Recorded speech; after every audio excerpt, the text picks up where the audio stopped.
Yá'át'ééh. Good morning, my relatives. Did you ever look at your smartwatch at the end of the day?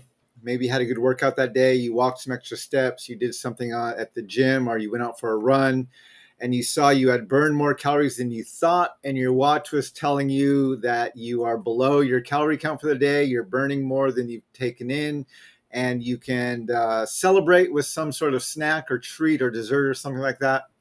Or maybe it doesn't even tell you that. You just calculate yourself and say, oh, I can enjoy an extra scoop of ice cream tonight, or I can have another slice of pizza over dinner or something like that. Well, I have been working very hard over the past year to lose weight, and I have been trusting my smartwatch regarding my calorie burn, the calories I burn throughout the day. And I've been doing some reading recently, which leads me to believe it's not nearly as straightforward as our smartwatches and most of our modern technology leads us to believe. So I want to talk about that today. So I invite you to join me. It should be a great discussion. I'm actually going to begin calling these series and these discussions I do about health, decolonizing health, because I realize that the more I get into this, the more I research these things, so much of what we're told about our health and what we're told about our diet and our sleep and our exercise comes from a very colonial perspective. And I want to begin to decolonize that and live by and learn from the wisdom of my elders. Anyway, my relatives, thank you for joining me. I'm sitting down with my second cup of coffee, and I want to begin, as I always do, by acknowledging I'm speaking to you from what my people call Washington or Washington, D.C. These are the traditional lands of the Piscataway. I want to honor the Piscataway as the hosts of the land where I'm living. I want to thank the Piscataway for their stewardship of these lands. And I want to just remind myself and state how humbling it is to be moving, living on these lands today. So, Yá'át'ééh, my Piscataway relatives, thank you for your stewardship of these lands. So, if you've been following me, and let's see who's online with me this morning. Shantina Yá'át'ééh, thanks for joining me. Susan Yá'át'ééh, thank you for being with me this morning here. I hope your second cup of coffee is as good as mine is. My second cup of coffee today is an iced coffee. It's not actually that hot today. We got into the 60s last night, believe it or not. But I'm drinking a second cup of my iced coffee today, so that's what I'm enjoying this morning. But if you've been following along and paying attention to my second cups of coffee and my journey, you know that over this past year, it was a year ago, actually in June of 2023, that I had my hip replaced, and I began after that very intentionally exercising more while walking and eventually running. I got my Google Pixel watch about a year ago. It was actually June 20th I got my watch. I began tracking my weight. I began tracking my the foods I was consuming, the calories I was intaking, and I began tracking my exercise and consistently getting a number of steps every day and increasing that over time. And over the past year, I'm very excited. I'm probably the lightest I've been since maybe even during college. I lost 35 pounds in the past year, and I'm feeling healthier. I'm feeling better. I'm sleeping better. I'm eating better. I'm more active. My heart's stronger than it's been in a long, long, long time. And I'm very, very grateful for these changes I've kind of initiated. But if you like a week and a half ago, I talked about a book I was reading. I think it was the end of last week. Dadi Ann, Yá'át'ééh, thanks for joining me. Thanks for being here this morning. But anyway, I have been reading a book this past week that you've heard me talk a little bit about called Ultra Processed People. And this is a book about the food industry and about how so much of our food, I think it's over 50%, almost 60% of the average American diet is ultra processed food. And the very basic definition of an ultra processed food is the food made from something that you would not find in an ordinary kitchen. Highly enriched oils or juices or things? Is it sweeter than normal? Is it saltier than normal? Is it packaged in a certain way? Does it have hydrogenated oils or other things? Does it have modified starches and a lot of different things that, if again, just go to your cupboard and pick out a can or a bottle or a box of one of your favorite processed meals that might be in there and just read the ingredients. Even a loaf of bread. Take out your loaf of bread you bought from the store and read the ingredients. And probably half of the things on that ingredients list you can't even pronounce or even recognize. Maybe you've seen them frequently because you read them before, but they're not something you would have in your kitchen. And so this book is looking at how the U.S. diet and the diet of many, not only other European nations, but now the diet of many other nations around the world are becoming greater and greater percentage of ultra processed food, as well as that is going kind of hand in hand with an increase in obesity in the US and the UK and now in other parts around the globe, as this ultra processed food is getting eaten more and more frequently. And I've read some numbers that the numbers in the US can be as high as 60, even 80% of the calories we consume on a daily basis is ultra processed foods. So anyway, I'm reading this book and it's kind of blowing my mind, and I'm letting my paradigm be shifted again. But the other night I was listening to it, and I like to listen to books just before I go to bed. It's a good way to unwind. And when I say read, right, I'm listening to them on Audible on my headset, and so I'm going through my book, and I get to a part of this one chapter, maybe chapter 5 or 6 of the book, I forget exactly. And they started talking about a study. They referenced a study that was done in the early 2010, 2012, maybe, with a group of an indigenous group of people called the Hadza in Tasmania, I believe is where they're at, and they are one of the few remaining true hunter-gatherer tribes really left in the world. I mean, there's several, but they're one of them, and because they're true hunter-gatherers, they are looked at and even studied in their diets, and things have been looked at more critically because it allows us to glimpse back to when much of the world was hunter-gatherers and most people were hunter-gatherers. And so anyway, they reference a study with hunter-gatherer, with this nation, this group of people, the Hadza in Tasmania. And they were looking at their energy expenditure. How much energy were they expending? How many calories were they burning on a daily basis? And the hypothesis was that because they're hunter-gatherers, the men are out hunting all day long, chasing game and bringing it back to the village, and then the women are out picking berries and digging up roots and hauling water, that they're much more active than your average American or even European are throughout the day. Oftentimes we're sitting at our desks, we're sitting in our cars, we're sitting in our sofas, watching TV or working or at our computers, and we are a very sedentary culture. And so they were just trying to get a baseline of what the average hunter-gatherer culture expends in energy or calories they burn a day, and then compare that to the sedentary lifestyle of most of us. And so they went out and they used what many people call the gold standard of measuring energy expenditure, and they use what's called a doubly labeled water.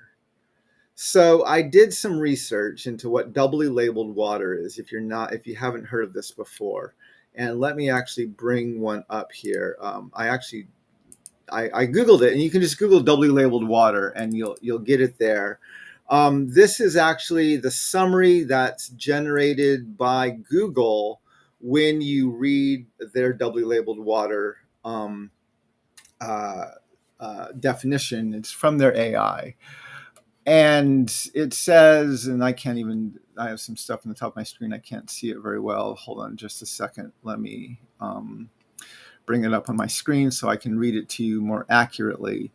But doubly labeled water is water that has had some or all of its hydrogen and oxygen replaced with uncommon isotopes of those elements for tracking purposes. The doubly labeled water method is an isotope-based technique that measures energy expenditure by injecting two isotopes into a subject's water and measuring the difference in how quickly the isotopes are washed out of their bodies. The difference is a function of carbon dioxide production, which can be directly related to energy expenditure. And not only here, but if you read this in other places, often this doubly labeled water is called the gold standard of energy expenditure, where it measures as accurately as we possibly can, from what I understand, how many calories we're expending per day. So if you have a smartwatch, or you even just track your calories as you're exercising, you know that we get these estimates on our technology of how many calories we're burning, and those are somewhat helpful. But again, there's many other more accurate ways to measure it. I think our watch looks at our heart rate and looks at our blood and some of our breathing rates, and it tries to estimate how many calories we're burning based on how fast our heart is pumping, and so on and so forth. But this doubly labeled water is, again, the gold standard of how to measure energy expenditure. And it's been used to measure it both for the military, for people, as well as in animals, and in a lot of places. It's been around for several decades. And so they measured the energy expenditure of the Hadza people using this doubly labeled water technique. And what you do is you drink the water in the morning, and then you collect the urine at the end of the day or throughout the day, and you can see when you take it back into the lab and measure what was expended throughout the day. And in the book, they kind of told the story, and they said that the researchers were completely blown away. They were expecting the Hadza people to burn many more calories than the average Western European American burns in our sedentary lifestyles. And they found that the energy expenditure was relatively the same. There was not that much difference in how much energy the hunter-gatherer people were burning as compared to what we were burning sitting at our desks, riding in our cars, and sitting in our couches watching television. And this was a fairly small study. I think they had about 30 participants. And so they redid it, right? And they did a larger study, and they looked not only at a broader range of humans throughout the world, but they even looked at animals. And they compared like pandas in captivity versus pandas in the wild, and tigers in the zoo versus tigers in the wild.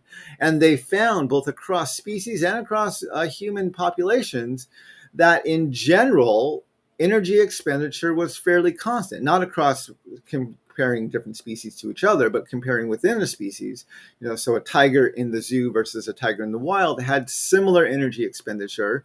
A panda in the zoo versus a panda in the wild had similar energy expenditure, versus someone who was hunting and gathering versus someone who was sitting in their chair and their couch all day had similar energy expenditures compared to each other. And this was very unexpected. And I actually was so intrigued by that I looked further into it. Because again, as I said, I've lost 30 pounds, 35 pounds over the past year. And if you had asked me, I would largely have attributed my 35-pound weight loss to the walking, and eventually the more walking, and then finally the running that I've initiated into my daily routine going back a year ago. My diet has not largely changed, and the main thing that I changed was I changed my exercise and how much I was moving throughout the day. And so again, had you asked me, I would have attributed the bulk of my weight loss to my exercise and not to anything else. And so the book blew my mind. I'm like, okay, I need to understand this better. So I went back the next day, this was yesterday, and I started researching this. And I found this article, which kind of tells the story of that research with the even more in depth than my book did with the Hasda tribe in Tasmania. And the book is on the article's in the Scientific American, and it's called The Exercise Paradox.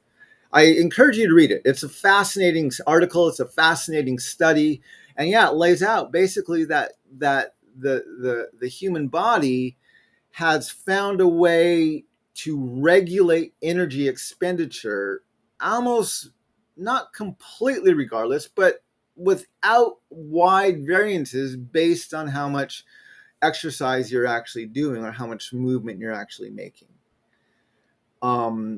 And so that I found was really, really interesting.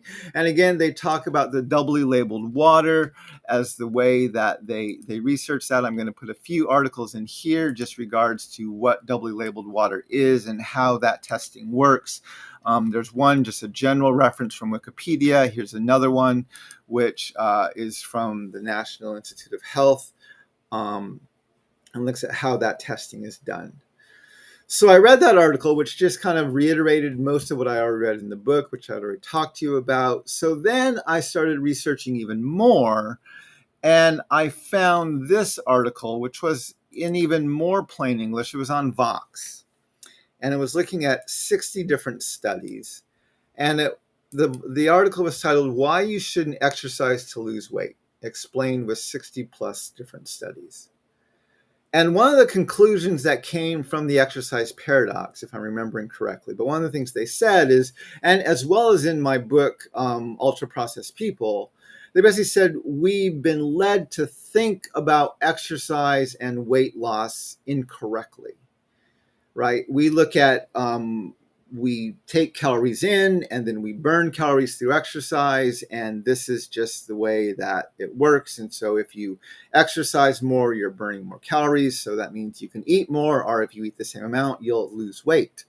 I think there's approximately 3,500 calories in a pound of fat, and so if you eat 500 less calories a day than you're burning, over a week, you should lose approximately a pound. And if you're eating 1,000 less calories than you're burning every day, then over that week, you should lose approximately 2 pounds. And this is the way, and I actually got that information not only from these studies, but I even was told this through research I've done on Fitbit, and just as I was looking at my own calorie intake and my own energy burn. And that's what my Fitbit app was telling me, right? You've worked this hard today, so you should be eating approximately this many calories. And the number of calories I was supposed to eat would go up based on how much exercise I've done. But what I've learned, and as I said, the scientists were just as baffled as I was when they did this study of like, this doesn't make any sense.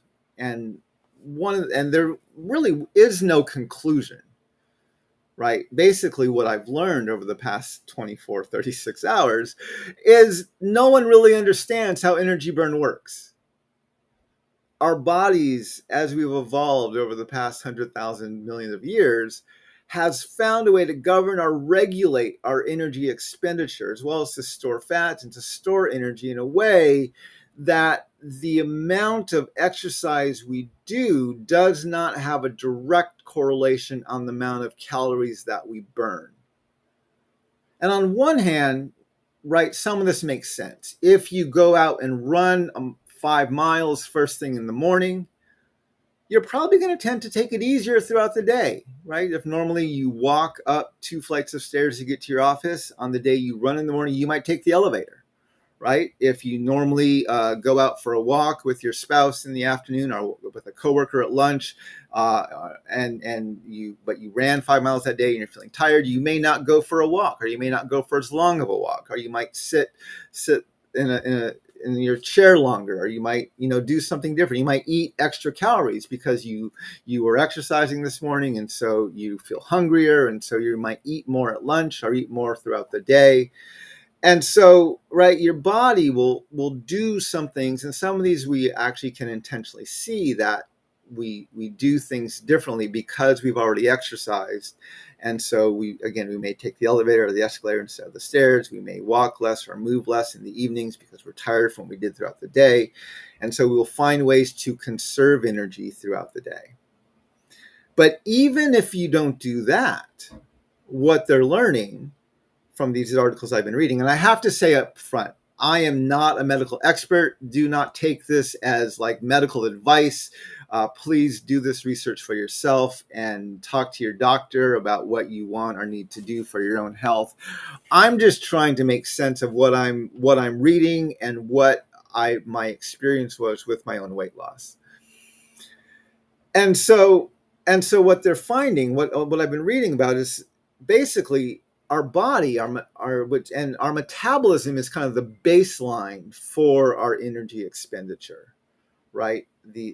So even when you're sleeping or you're sitting, your body just uses calories just to keep you alive, right? Your brain uses calories, your breathing uses calories, your heart pumping uses calories. Even when you're sleeping, you're burning calories, right? If you ever wear your Fitbit or your watch to bed at night, you'll wake up in the morning and feel, oh, I burned 400 calories overnight or 600 calories last night while I slept, right?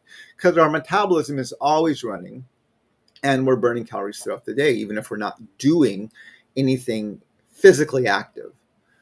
But what they concluded from these studies, or what they're even guessing from these studies, I shouldn't say concluded, is that even if we're still taking the stairs and we're still not eating more at lunch and we're still going for our walks in the evening, our body is finding other ways, unintentionally or unconsciously, for us to conserve energy throughout the day. And the other thing that they're observing is as we get used to a certain level of movement or exercise or energy expenditure, our bodies adapt to it and are able to do it more efficiently. And so we actually burn less calories, right? So if you walk a mile every day for a year, the number of calories you burn at the end of that year over that mile versus the calories you burned in the first week you did this are probably going to be different, because your body, and this is not to say exercise isn't needed, right? Exercise may not be directly tied to weight loss, but there are numerous other health benefits regarding exercise. So this isn't just saying, no one's saying that I've read, throw exercise out the door. It's just saying we have to rethink our connection between exercise and weight loss. And we have to look at both weight loss and even weight gain much more directly tied to the foods we consume and less to the exercise that we're doing. And so especially if you're used to, or you're living in a way that says, oh, I ran today, so therefore I can eat something extra for dessert. That's not how your body works generally, from what I'm learning here. That there's not that direct correlation. So it's not like you can say, I ate that pie, so now I'm going to go exercise for 45 minutes or an hour and burn that pie off. That's not the way it works. What they found is, yes, being more active and having more exercise does increase your energy expenditure by some amount, but it quickly plateaus and it doesn't end up burning a lot more. In this Vox article, which I highly encourage you to read, that Vox article I put there, it was fascinating. They look at 10 different questions. They look at an evolutionary clue of how our bodies burn calories. They look at exercise is excellent for health. They look at exercise alone as almost useless for weight loss. Another section is exercise accounts for a small portion of daily calorie burn. Fifth, it's hard to create a significant calorie deficit through exercise. 7, exercise can undermine weight loss in other subtle ways. Exercise may cause physiological changes that help us conserve energy. Number 8, energy expenditure might have an upper limit. 9, the government and the food industry are doling out unscientific advice. And 10, what actually works for weight loss. So that article addresses all of those statements or all of those questions. And so I highly recommend that you read it. And I found it really it helped me understand even more about, and even not, it helped me understand how little we really know about how energy expenditure works in regards to calorie burn. And it's not nearly as simple as your Fitbit or your smartwatch would lead you to believe.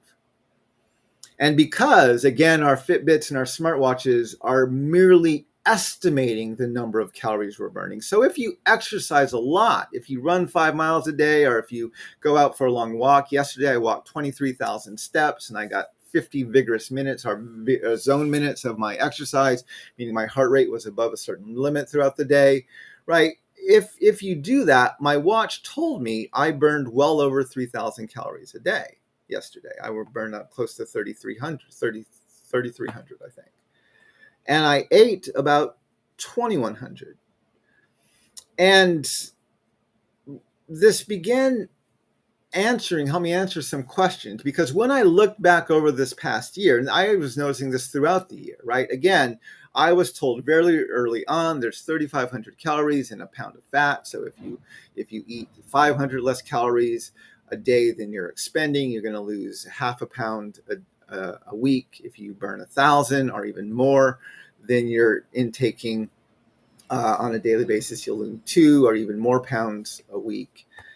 And I found that wasn't true. Especially as I got more active, I found my watch was consistently telling me I was burning over 3,000 calories every day. And my intake, because I was tracking what I was eating, I was taking in between 21 and sometimes as high as 25, but usually 21 to 2,300 calories a day. So I was burning anywhere between 7 to even 1,000 less calories a day than I was eating. And there was no point during this last year where I was losing 2 pounds a week. It wasn't happening. And so so this helped me make sense of that, where I was probably getting an accurate account of the calories I was eating, but my watch was grossly overestimating how many calories I was burning. I'm probably burning on average between 23 and 2,500 calories a day. This is based on my diet for the past year and the fact that I was losing weight.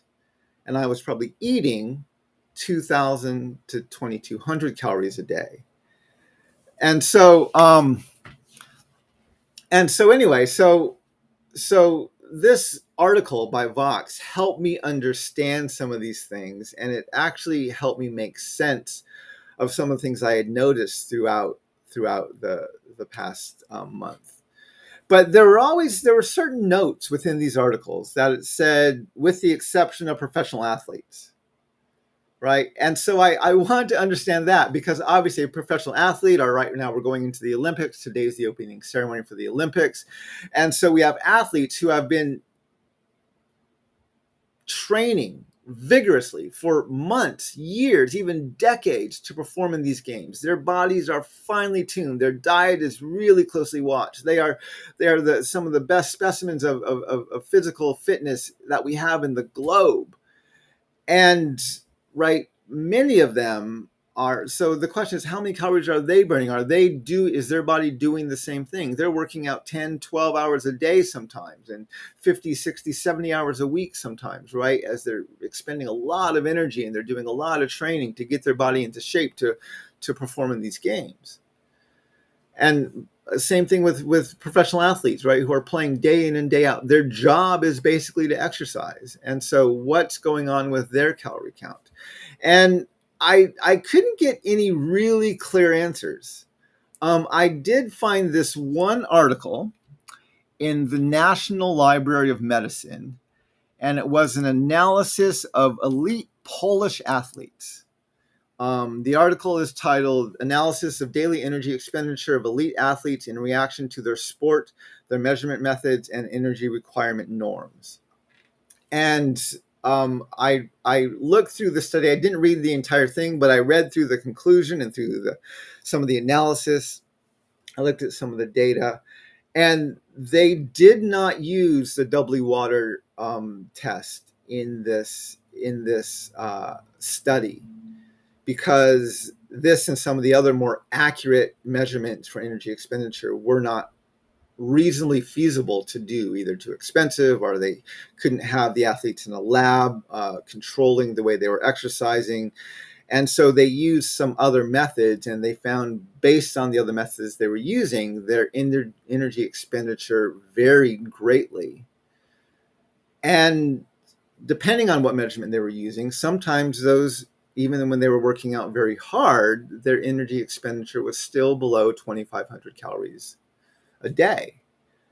And so this study didn't really necessarily prove anything. It did show, based on some ways energy expenditures measured, they were burning more, but based on others, they weren't. And they also noticed in the study that throughout the week, there may be, even though they may do a similar workout on one day versus another day, based on the day of the week, they may have burned more calories on this day than they had burned on this other day. And again, some of the conclusion just is we don't really understand how our body regulates itself in regards to energy expenditure, and what does it do to conserve energy even when we're very active, exercising a lot, and expending a lot of energy. And so again, there's no clear answer here. But what I can say, at least with some level of confidence, is, and this is based really on my own experience as well as confirmed with what I've read over these past couple of days, the calorie burn rate that your smartwatch or your Fitbit is giving you is probably not very accurate. You can track fairly consistently and even fairly accurately, depending how honest you are with yourself, how many calories you're taking in every day. But the estimates given to us by our technology do not give us an accurate count of how many calories we're burning or the energy we're expending every day, because it apparently does not account for the way that our body internally regulates itself, for the way it saves energy, even though we're expending energy. So if you exercise a certain amount of time throughout the day, your watch is going to say, yes, you did an hour of exercise in the morning, an hour in the afternoon, and another hour in the evening. So therefore you burned 80 calories into those hours, and that's going to be above your normal average. And right, but that apparently is not the way our bodies burn calories. And so what it's led me to conclude, or at least to accept, is that tracking what I eat is a much better gauge for how much weight I'm going to lose than how much energy I'm expending. So again, I do track, not meticulously, but I do track generally how many calories I eat per day, and I have been doing this fairly consistently for the past year. And so that can give me a fairly decent account of how many calories. And I do usually try to eat between 2,000 and sometimes the upper limits of 2,500 calories a day. And I've done that fairly consistently over the past year.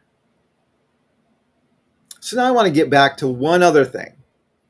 And this was something I read, because again, even though it wasn't as accurate as I thought it was, I would still largely attribute my weight loss over the last year to the exercise that I've done.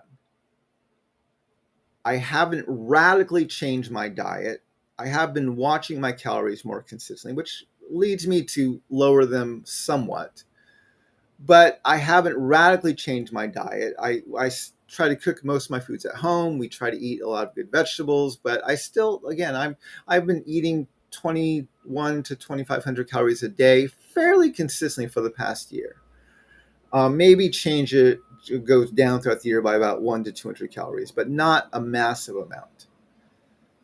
And when I looked at my weight loss for the past year, I lost on average about 0.6 or 0.7 pounds a week. And so again, I still largely attribute a bulk of that weight loss to the increased walking that I did. I started out by walking a few miles every day, and early this year I was doing 5 to 6 miles a day. Then I added running, and now today I'm doing anywhere between 7 to 9, 10 miles a day of both running and walking. And so again, and every time I up my my body gets used to it, and then it kind of levels out, and then I up it a little bit, and then I kind of go off my plateau of my weight loss.